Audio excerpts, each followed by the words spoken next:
I'm a traditional therapist. Initially, I worked not in past life regression or in any of the things that I do today. Primarily, I was working in behavior modification. My clients tell me that the spirit world is a place of love, forgiveness, and kindness.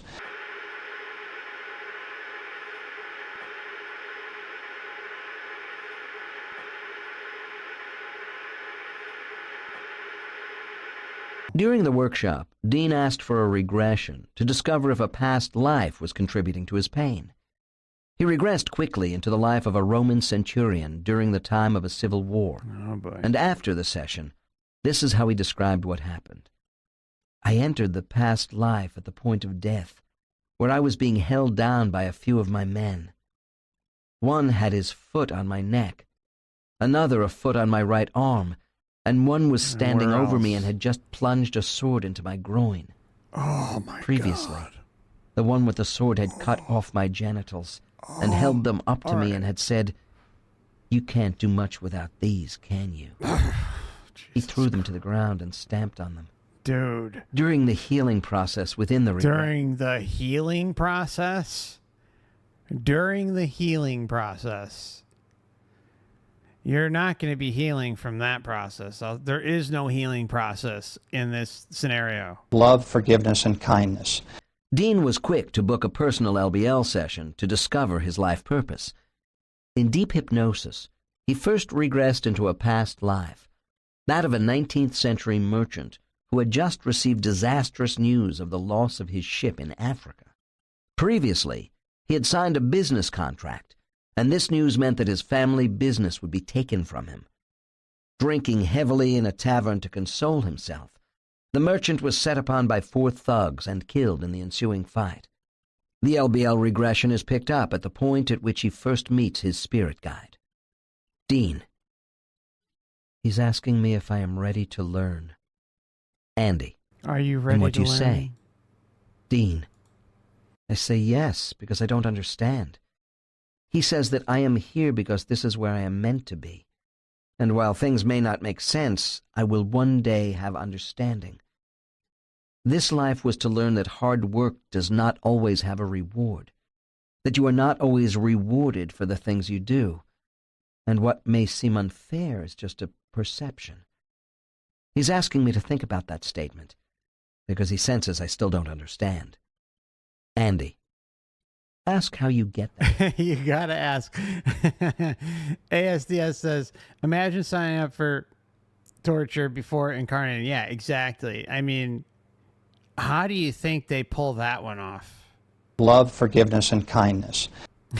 This is part of your learning experience. And, you know, I know it sounds a little harsh, but you'll be all right. And it's just, this is where we're at, and it's your turn to go down. Oh.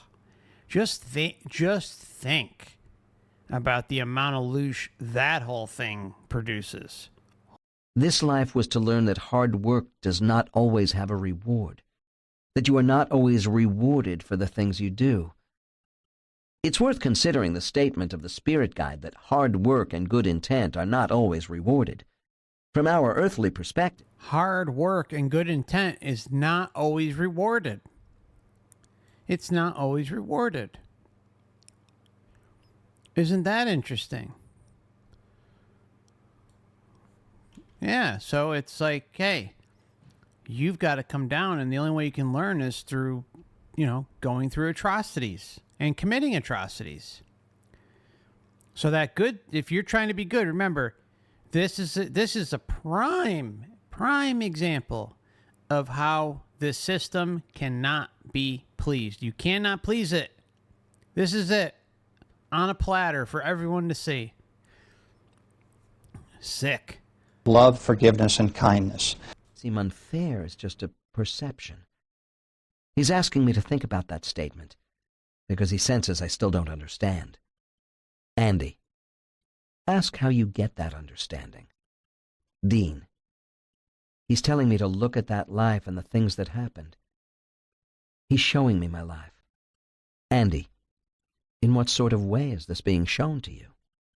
Dean, the view is a living room, but I am not in my body.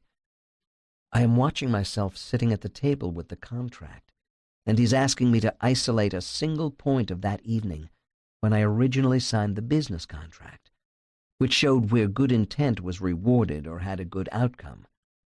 Andy, and what do you say?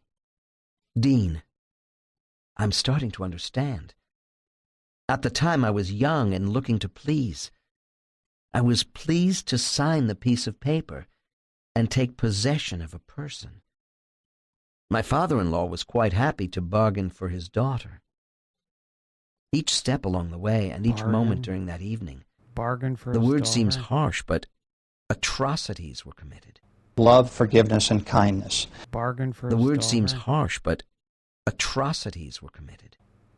Andy, Yeah, welcome to Earth. can you explain what atrocities means? Dean, What? in the context of my father-in-law trading his daughter for what he perceived was a financial gain through a manipulative contract, it gave him certain controls at certain points in time over my family's company, and ultimately their fortune and hard work.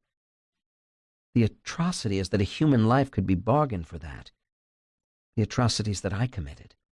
I was prepared to walk in and enter that contract, together with the possession of a human life, and not really know the extent of the potential damage I could do to my family. That contract, I was ready to walk into that contract and didn't know the damage that I would do to my family. See, like, wow. Just to talk about convoluted to the max. And this is just like, just imagine, this is just one example, guys. One example of, he's asking, what are the atrocities? This is one example of the insane atrocities that happen.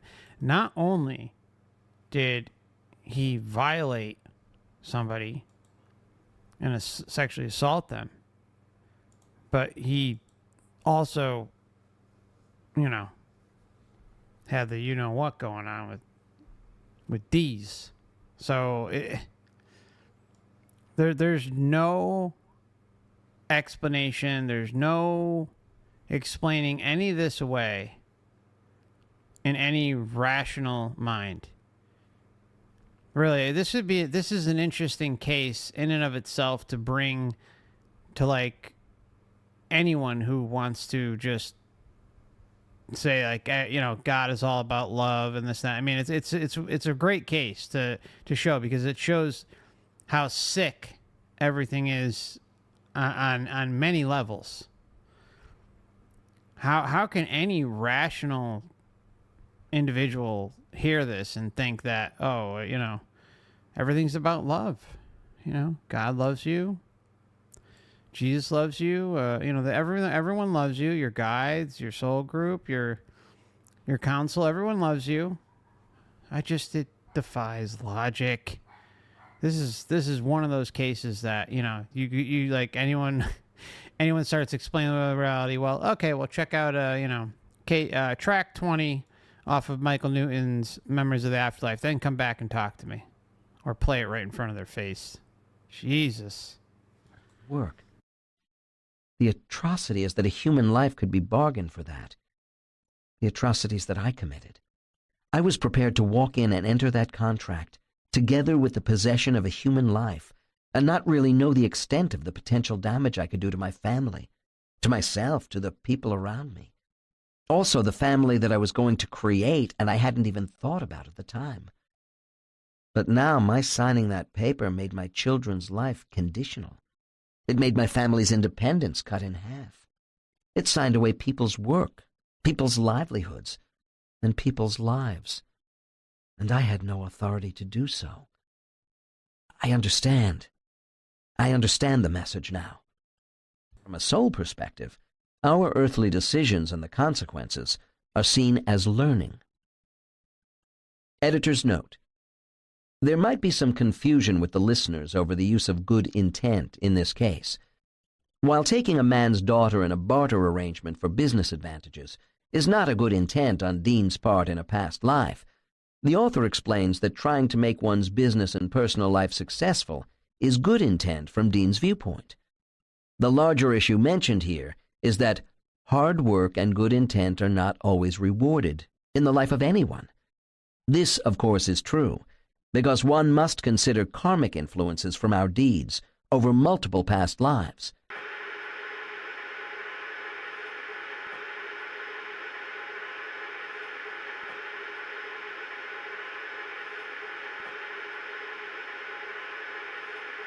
Because one must consider karmic influences from our deeds over multiple past lives. Love, forgiveness, and kindness. Because one must consider karmic influences from our deeds over multiple past lives, and not just our current one. We now move to the point when Dean, accompanied by his spirit guide, is about to meet his soul group, whom he calls his counseling group. Dean: I'm sensing a large room.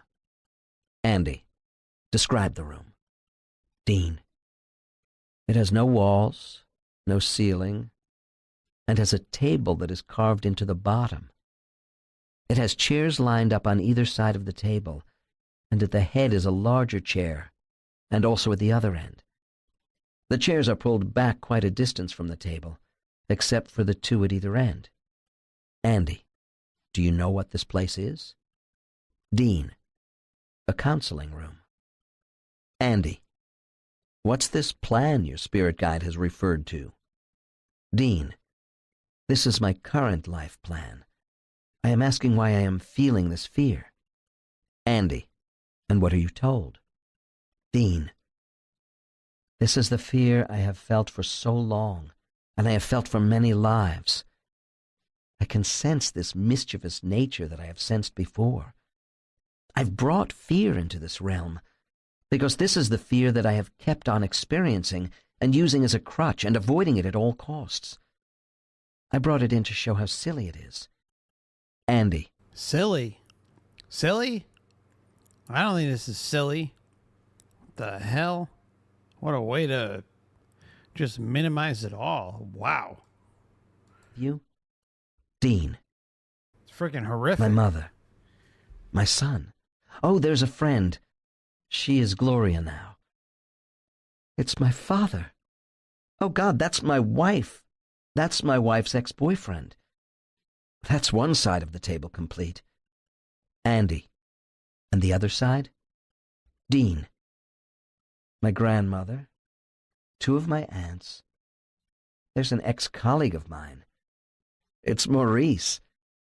And there are three that I just don't recognize. Good old Maurice. Andy: tell me what happens.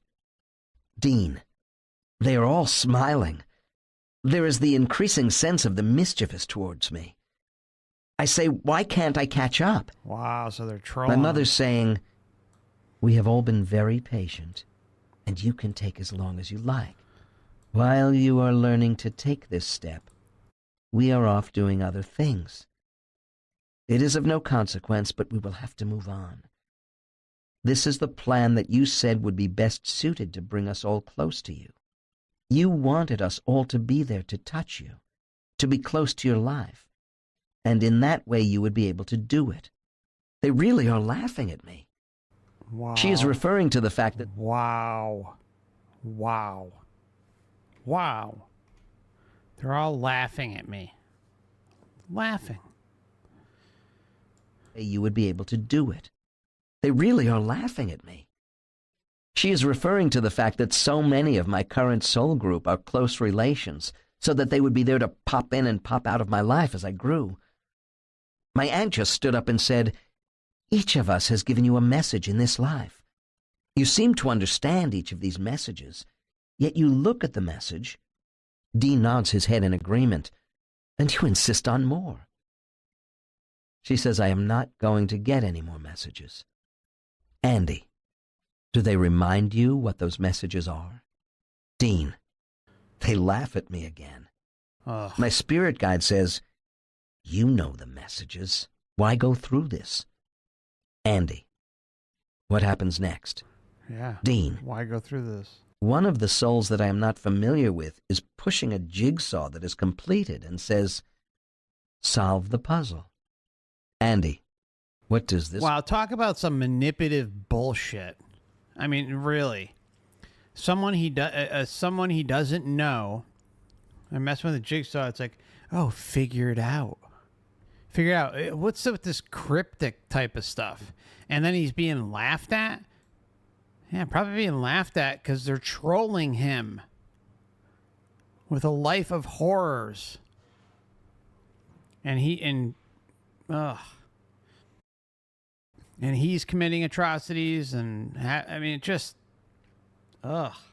Continue to make fun of me. The puzzle is solved. There are no missing pieces. My spirit guide has told me to make sure that I am well entrenched in my earthly body, as I am not advancing. Yeah, be well entrenched. Stay, stuck in that human mindset, that human experience, that primal way of looking at things. It'll pay off, I promise. You're so close. You need another 500,000 lifetimes, but you're getting close. Andy, and is there something that you have to do? Dean, it is my writing. And particularly, it is the method that I intend to write books they are calling A Back Door into the Subconscious. Andy, tell me a little more about them. Dean, I have all the stories within, and I have the skill to bring the stories out. My goal is to assist in the increasing of awareness, because a lot of energy on Earth is getting stuck, just as I am, by continually looking for the easy way for everything. There is no one shift in awareness that is going to happen. It is a gradual process, Yes, and I need to write gradual. stories for the people to pick up the awareness. Gradual, very, very gradual. So now Dean So understands gradual, you his have life no clue. purpose and its importance. It is interesting to note that this session switched from the soul memories of the events between lives to a real-time interactive review of his current life and his difficulty in engaging his life purpose. This is one of the powerful ways in which LBL regression can help clients. Rather than waiting until the end of the life to have this sort of review, it can take place in the middle of a life. Doing so can bring soul awareness to the conscious mind and accelerate the possibility of soul advancement. Oh, it For can Dean- accelerate the possibility of soul advances. What are they going to do? Chop off your toes next? Love, forgiveness, and kindness. How many people have written books about reincarnation, have studied regressions with hundreds, if not thousands of people, and never come to the obvious conclusion, reincarnating here hundreds or thousands of times to learn some stupid lesson that they never can seem to learn, or just the nonsense. It's just total nonsense. I feel that it's important when we're a young person not to know all the mistakes we've made in our past life, because we might be doomed to repeat it in this life. We're given a fresh start with an amnesic block, so we don't remember all the bad stuff where we've made mistakes in our former life.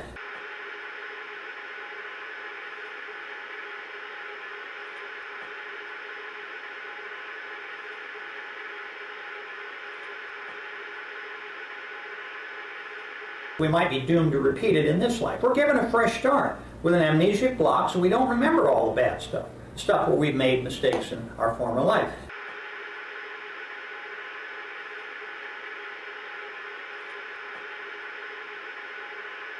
We might be doomed to repeat it in this life. We're given a fresh start with an amnesic block, so we don't remember all the bad stuff where we've made mistakes in our former life.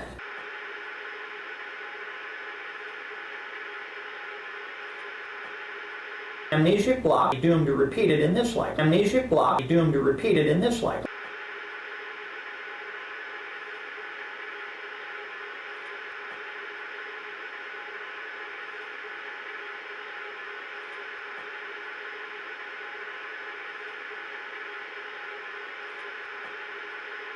Amnesic block, doomed to repeat it in this life. Amnesic block, doomed to repeat it in this life. Amnesic block, doomed to repeat it in this life.